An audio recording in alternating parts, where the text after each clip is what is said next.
Bonsoir Justine. Bonsoir David, bonsoir à tous. Donc, qu'a dit Washington précisément ? Bien, c'est Robert Malley qui a fait cette déclaration fracassante. Robert Malley, 59 ans, c'est un diplomate américain et depuis l'élection de Joe Biden, c'est aussi l'envoyé spécial des États-Unis pour l'Iran. Alors que déclare-t-il ? Eh bien, il lance un avertissement. Si rien ne peut freiner Téhéran dans sa marche vers la bombe atomique, les États-Unis vont frapper. We'll have the sanctions, we'll have the pressure, we'll have the diplomacy. If none of that works, the president has said, and that as a last resort, he will agree to a military option, because if that's what it takes to stop Iran from acquiring a nuclear weapon, that's what will happen. Rappelons le contexte, l'Iran a annoncé la semaine dernière avoir réussi à enrichir son uranium à plus de 60% dans une deuxième usine. C'est la dernière étape avant d'atteindre les 90% nécessaires pour créer une bombe atomique. Et d'un point de vue technique, on peut dire que l'essentiel est déjà fait. Bon, une option militaire, déclare donc Robert Malley. Qu'est-ce que cela signifie, une option militaire, Justine ? Eh bien, personne n'imagine réellement une opération de force spéciale. La seule option vraisemblable, ça serait de bombarder ces installations. Il faut rappeler d'ailleurs qu'en avril 2021, l'un des deux sites nucléaires en question, celui de Natanz, avait été bombardé, bombardement attribué à l'armée israélienne qui n'avait pas confirmé. Le gouvernement israélien a d'ailleurs toujours affirmé qu'il se tiendrait prêt, lui aussi, à empêcher militairement l'Iran d'acquérir la bombe. Mais la nouveauté, cette fois, c'est que les États-Unis se disent prêts à intervenir eux-mêmes. Alors, quel serait le scénario ? Eh bien, cela pourrait être une opération conjointe avec Israël. Les États-Unis utilisant, vous le voyez, leurs avions bombardiers depuis les 7 bases aériennes de la Jordanie. Et voilà ce qui rend ce scénario encore plus plausible. On apprend qu'Israël et Washington sont en ce moment même en train de se livrer à des exercices militaires conjoints et qu'ils sont même en train de simuler des frappes contre l'Iran et ses alliés. C'est l'armée israélienne qui a dévoilé cette série de photos. On voit notamment des avions furtifs israéliens F-35 et des F-15 américains voler en formation au-dessus d'Israël. Et l'armée israélienne ne s'en cache pas.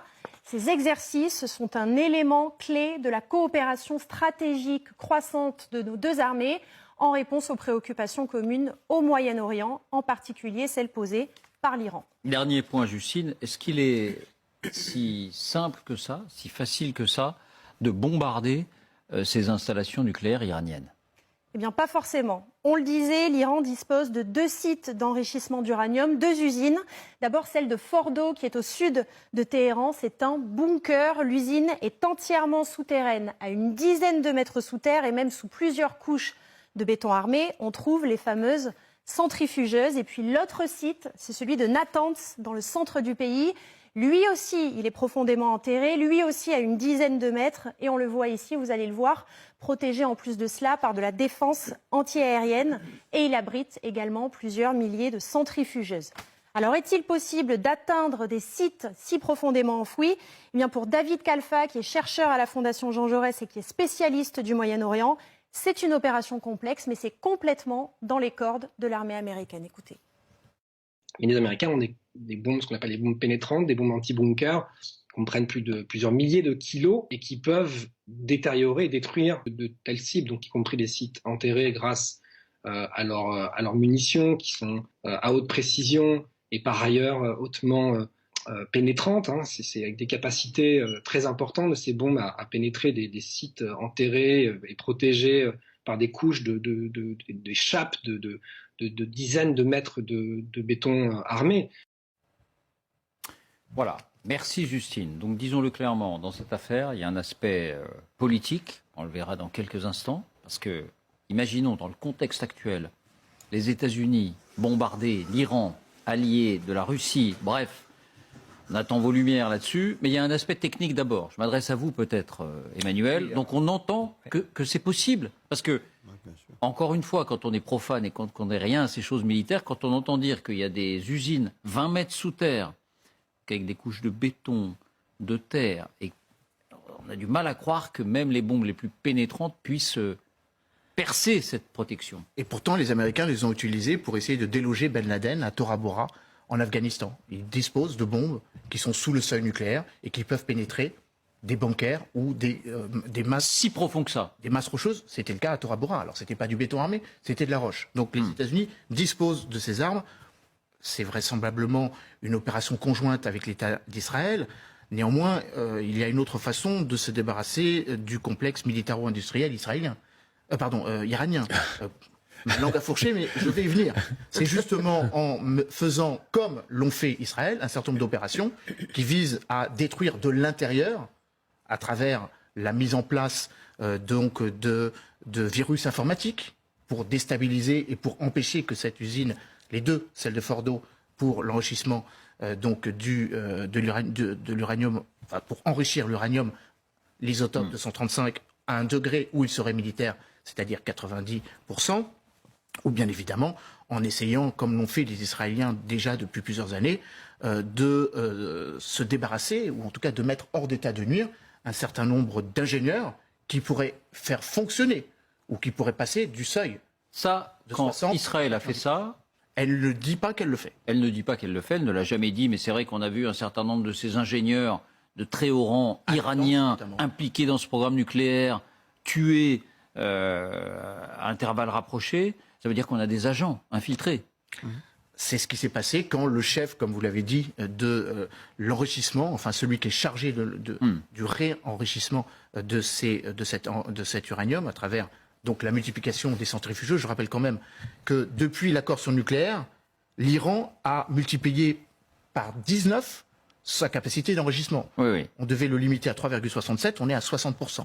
Et donc on est tout près du seuil nucléaire des 90. Et on sait que c'est beaucoup plus difficile de passer de 4 à 20, puis de 20 à 60, que de passer de 60 à 90. Le reportage l'a dit, entre 60 et 90, ça prendrait quelques mois. Par contre, et j'en termine par là, si on atteint les 90%, de toute façon, ça fait partie des concepts d'emploi de l'armée israélienne.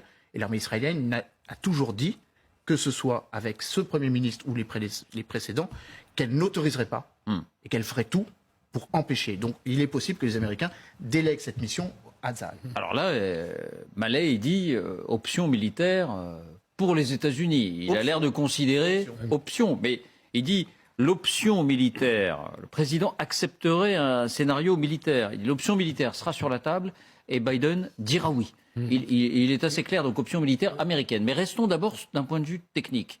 Donc, parce que il y a évidemment l'option virus informatique, mais là, il parle d'option militaire. Oui, non, mais... Donc vous dites d'un point de vue technique, vous aussi, Dominique, vous dites on sait faire. Bien sûr. Les Américains sauraient faire. Bien sûr. La grande nouveauté, c'est que le président américain dit on va le faire. Les Israéliens s'y entraînent depuis des années. Ils font des exercices avec les forces américaines depuis des années. La neutralisation par les virus, etc., qui a donné des effets il y a quelques années, n'en donne plus aujourd'hui. Et donc aujourd'hui, c'est l'option militaire, c'est-à-dire un raid massif, majeur, sur les défenses iraniennes. Parce qu'il y a deux phases là-dedans. Comme savent bien faire l'armée de l'air, enfin les armées américaines, c'est la suppression de toute défense antiaérienne iranienne. Et ensuite, la frappe ciblée, et il y a la capacité de le faire. Jusqu'à maintenant, ça n'a pas été fait. Alors c'est intéressant de voir que M. Malay, en fait, était celui qui avait négocié l'accord. En 2015. Voilà, en 2015, avec, à l'époque de M. Obama. Tout ça pour dire que c'est pas un faucon. Non, pas du tout. Au contraire, il avait négocié l'accord. Et il a été remis, dès que M. Biden a été au pouvoir, il a été remis en charge. Et pour que lui, on arrive à voir cette option aujourd'hui, c'est qu'il se rend bien compte qu'il n'y a quasiment plus d'autre option. Oui. Aidez-nous à comprendre, Dominique, un bombardement de ce qu'il se passe quelque chose